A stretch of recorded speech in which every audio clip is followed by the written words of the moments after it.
everyone, you're watching News Epicenter with me, Marya Shakil. The Narcotics Control Bureau continues to keep the lens on Bollywood.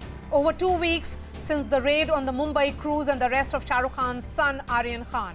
Now the lens has shifted to 23-year-old Ananya Pandey, who has been grilled by the anti-drug agency twice over her chats with Aryan Khan. Today she was grilled for over 3 hours. As per the NCB, code words were used in the chats for the procurement and consumption of drugs. The agency wants to ascertain whether the actress procured drugs for Aryan Khan.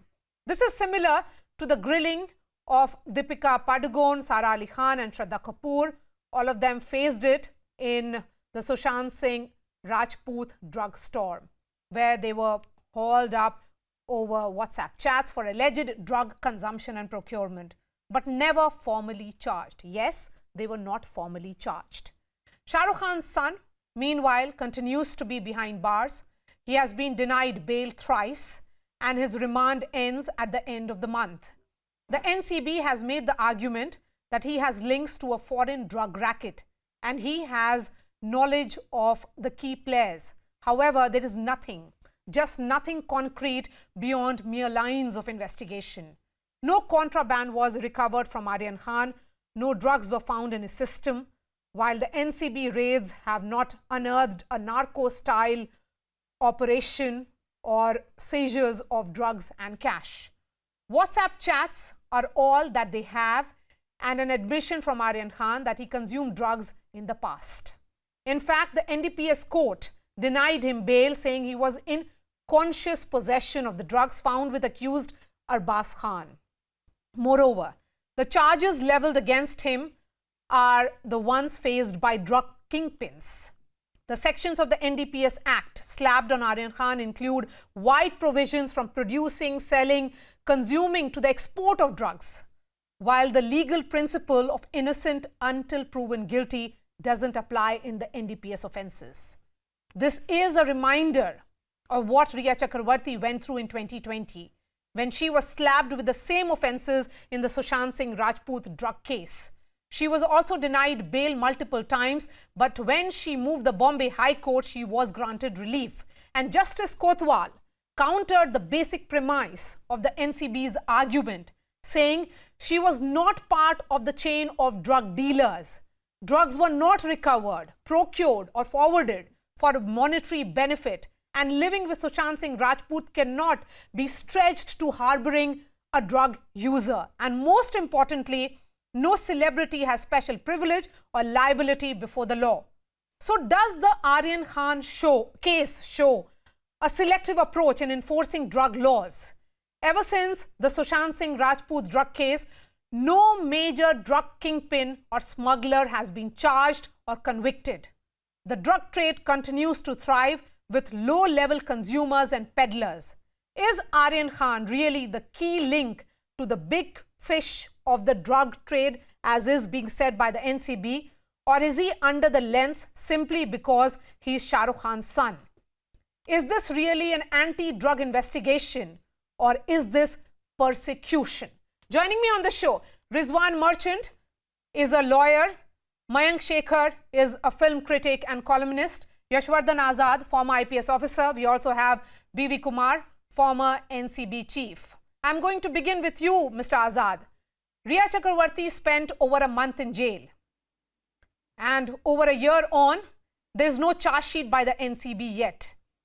Deepika Padukone, Shraddha Kapoor and Sara Ali Khan were questioned by the NCB in front of the cameras. And it was alleged that she was an admin of a WhatsApp chat where drugs were being discussed. What happened in that case? And now the link between Aryan Khan and Ananya. These chats prove nothing in isolation. As sending a message is not the same as committing the act, then why is Aryan Khan not being given bail or granted bail? Well, initially, I would say that at the time Aryan was incarcerated, there were legitimate reasons which were accepted by the court, and the first remand itself may be also correct. Because he was to be in conscious knowledge of the drugs which were there with his very close friend with whom he had traveled. He had gone to a particular party and he knew what was that all about. And from his WhatsApp chat, there were indications that he was in touch with peddlers. And in fact, some supplier was named also who was arrested, one of the Nigerians and one outside. So after that, when the remand was given, I think sufficient time was given to the NCB authorities, though I think they did botch up the investigation at a few times by using the witnesses in a very funny manner, dragging the accused out. And the laptop, I believe, is been seized only yesterday, which was perhaps one of the first things which should have been done initially. They also did not stop the cruise and check the entire ship, which they should have done if they are saying that it was a part of an international conspiracy. So now, after about 14 days, when the time has been, adequate time has been given to them, and still if they haven't come out with anything, I think there is a lot of justification for bail now. Initially, it was fine, but all cases do not, result in a positive result. So just as well, there is all the reasons that he should be given bail now. Okay. Baby Kumar, I'm just going, because there are a lot of parallels being drawn between Riya Chakravarti case and Aryan Khan case. I want to understand, Riya was in jail for a month. Where is the charge sheet? Where have the investigations gone in all these cases? And agencies like the NCB normally focus on major drug peddlers and suppliers and only get involved in cases of consumption of contraband if they bust, for instance, a party where drugs were consumed. But in such cases, there is no blood that is there's no drug that has been found even in the bloodstream. Well, I agree with most of the comments made by Mr. Azad. He has very clearly brought out what were the initial failures on the part of the NCB. When a small seizure may ultimately lead to major seizures or appending the major persons who are really in the racket also for distributing drugs and other things. Now here, the learned judge was relied upon the decision of Riya Chakravarti's case, particularly Shobik Chakravarti's case. He draws a parallel between the decision which was given in Shobik Chakravarti's case, and he cites in para 30 of the decision. He says, as discussed above, the evidence and record shows that prima facie there is material to indicate that accused are parts of a larger network. Full stop, as held in the case of Shobik Chakravarti, since accused are part of the conspiracy, each of them is liable for the entire quantity of drugs seized. Case of each accused cannot be segregated from each other and cannot be considered in isolation. This is a very important observation made by the learned judge.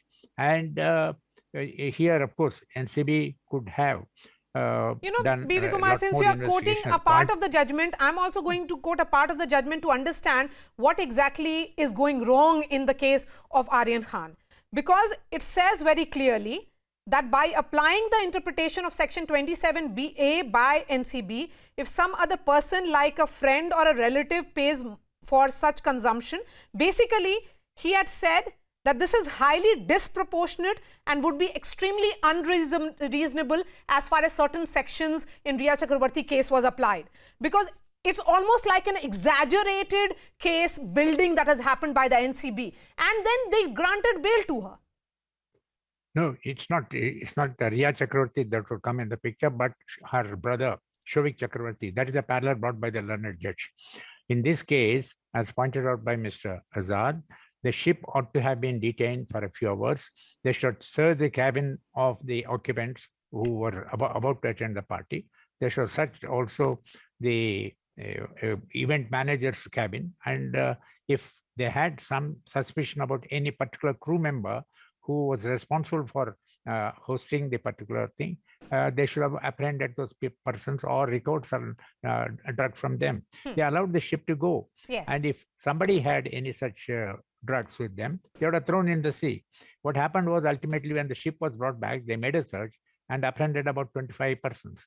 Now, in this case itself, 21 persons have been apprehended. 2 major drug traffickers have been apprehended.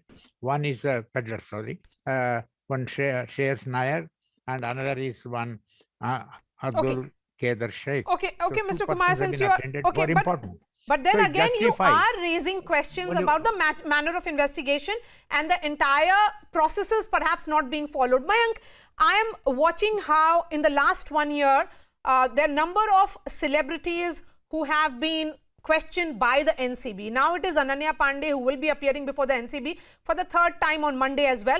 And as sources are indicating that perhaps she is not cooperating with the agency. Would you say that if a 23-year-old, if he or she is found consuming drugs, then there are enough and more judgments to look at that they have to be sent to a rehab rather than Arthur Road jail?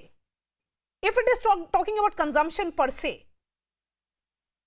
No, absolutely. I think, firstly, it's the Narcotics Control Bureau. I'm presuming it's a national body and has equivalents in other developed countries in the world. I wonder what the equivalents of an NCB in the first world would be thinking about. Like, here is this, because it is about international drug trade, isn't it? And here is this body that's using this level of manpower and resources. I think 23 men were after this particular case. 6 went on board the ship, paying 80,000 rupees each. And what they really are going after 6 grams of charas and some post-college type kids. I mean, is that really where the national resources are being spent on something which is actually a big and a larger international menace? I mean, it's a $650 billion international drug trade, right? So quite clearly, if one were to prove that, let's say, assuming that all this is being done as either a diversionary tactic, let social media enjoy themselves, or whatever it becomes, let's deal with this as the main issue of the day. Maybe if that's the motive, or the motive is purely seeking personal fame by some certain people in the agency. If we can prove that, do you not think that should be another case too? I mean, that happened. Riya Chakrabarti, as you rightly mentioned, she was in jail for a month plus. And the Bombay High Court thereafter said, no, she's not part of any larger drug linkage. Then what were we doing for that entire month? And what was she doing inside jail? And what was NCB, a body that should be looking at something larger, was up with this? Like, these are the big cases they fight tooth and nail for. Yes, let me go back to Yashvardhan Azad.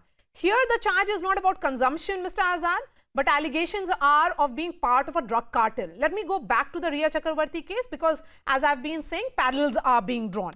Here the learned judge says, I'm satisfied that there are reasonable grounds for believing that the applicant Riya Chakrabarti is not guilty of any offence punishable under sections 1924 or 27A or any other offence involving commercial quantity. That she is not part of the chain of drug dealers. She has not forwarded the drugs illegally procured by her to somebody else to earn monetary or other benefits. So when a chain has to be established, has that chain been established in that particular case? In this particular case? Well, let me say that in Aryan case, it is a little different. Aryan went to this as having a celebrity status, as you say it. In these rave parties, there is a concept of a celebrity who is always invited. And the celebrity, when he's invited and with his friend, who's his constant friend for so many years, and he carries some charas or cannabis or whatever, though it's a small amount, so what is the expectation? That you should not prosecute? Of course you should prosecute. Secondly, the judges said that he was in conscious knowledge of what was happening when he went there. Thirdly, let me tell you, today the situation is extremely serious. Why it is difficult for the NCB also, because today the drugs are accessed through a dark web on the internet, in which the accessibility is very, very difficult. It's very difficult to, even if you trace the internet, it's very difficult for you to find out as to how it has been accessed. And even the proceeds which are given through bitcoins or cryptocurrency. So there are problems with investigation. And that is why I'm saying, initially, if it was thought that it was a part of an international conspiracy, then the NCB should have investigated better. They botched up the investigation right in the beginning. So now I think after 14 days, if they haven't come up with anything, there is, I mean, of course, most likelihood that the court giving bail would have comment like this again. Let me take that argument a little forward with B.V. Kumar. Sir, courts have in the past spoken about treating those found consuming drugs as victims. And under the NDPS Act, those charged with consumption are not punished if they are willing to undergo de-addiction. Correct. Right? Then Correct. what is really Under happening? Section 6. Yes. Yeah. Then what is really happening with the nature of investigation that has been going on against Bollywood?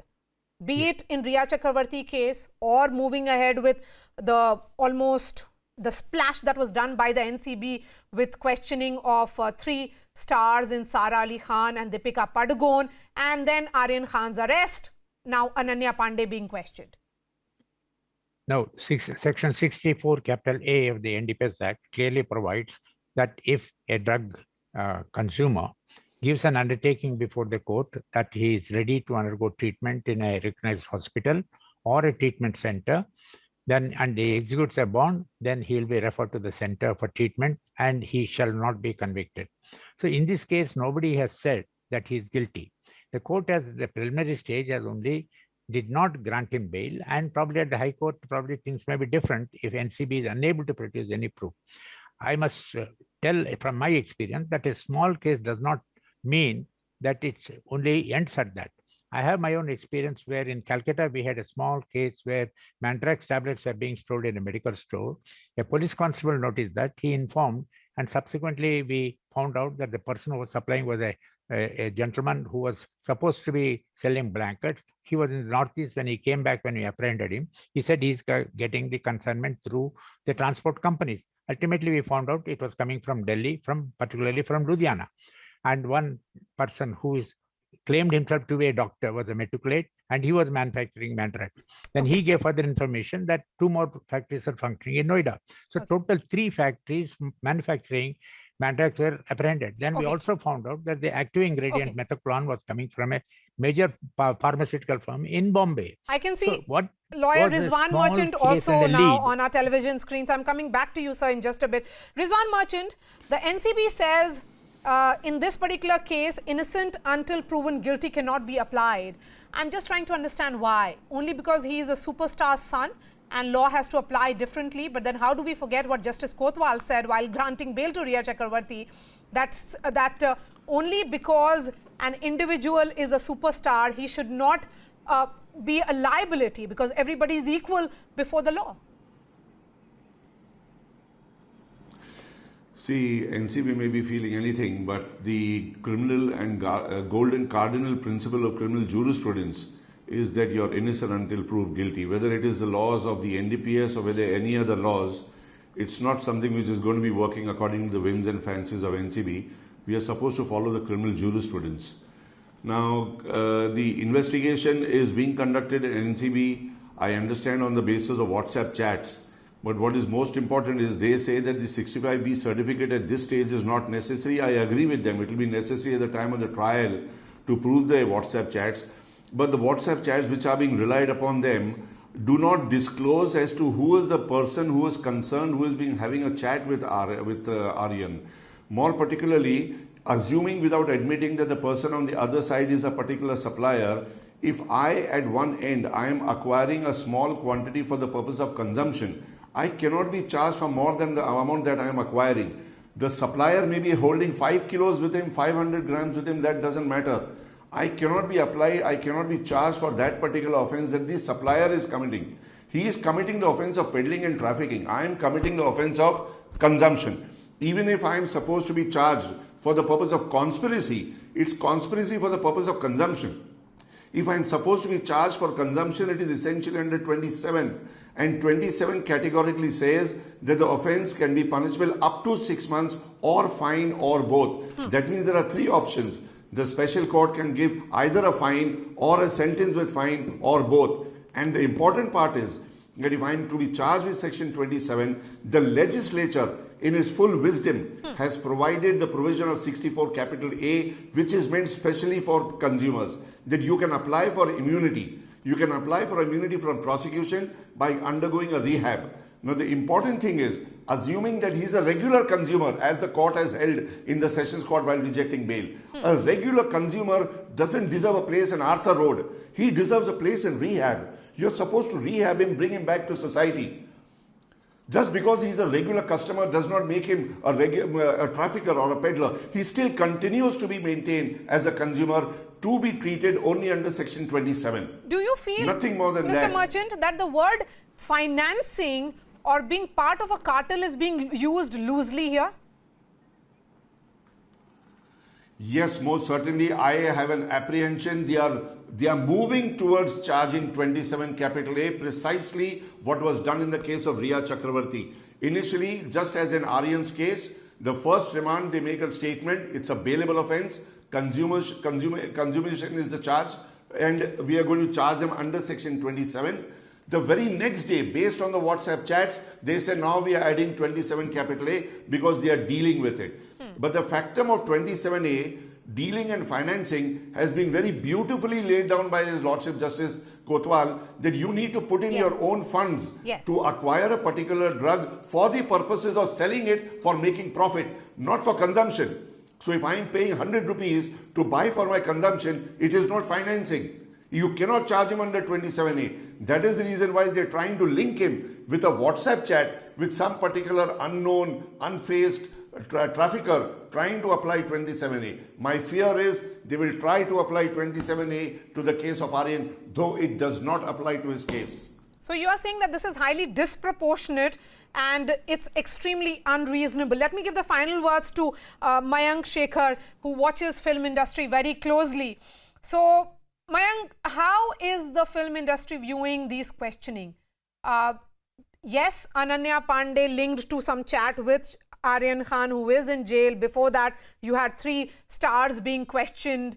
And then the NCB supposedly said that they will be questioned again because they are part of some cartel. So it looks like that there is some kingpin that is at, who is operating, and the NCB is not able to get his hand on this kingpin. I mean, it's quite simple, right? Obviously, people who work in the movie industry and similar professions feel frightened because what they really represent is soft power. And soft power is precisely that, is no real power, right? There is the larger thing being made also in this particular case about how there's a higher bar for celebrities, right? Which is something that, of course, the High Court in the Riya Chakravarti case, as you rightly mentioned, Marya, they said that, everyone's equal before law. I think what happens with a case like this is regular people thinking that a high-profile person of this nature goes through harassment of this kind, with state actors involved. Yes. What happens to people who are not famous? Yeah. What would they do to somebody who get picked up and he'll never be discussed, and you can just put him in jail for 6 grams of charas consumption or somebody else carrying it? I mean, so the larger fear to people around me, which has nothing to do with film industry, is that if it can happen to this boy, what happened to regular people on the street, right next to a train station or something? All right. Mayank, I've really come to the end of this discussion. Thank you so much for joining us, Rizwan Merchant, Yashwardhan Azad, and also BV Kumar. Of course, this discussion will be continuing because Aryan Khan's bail plea will be coming up next week. Something we'll continue to track very closely. That's all from me. Thanks so much for watching.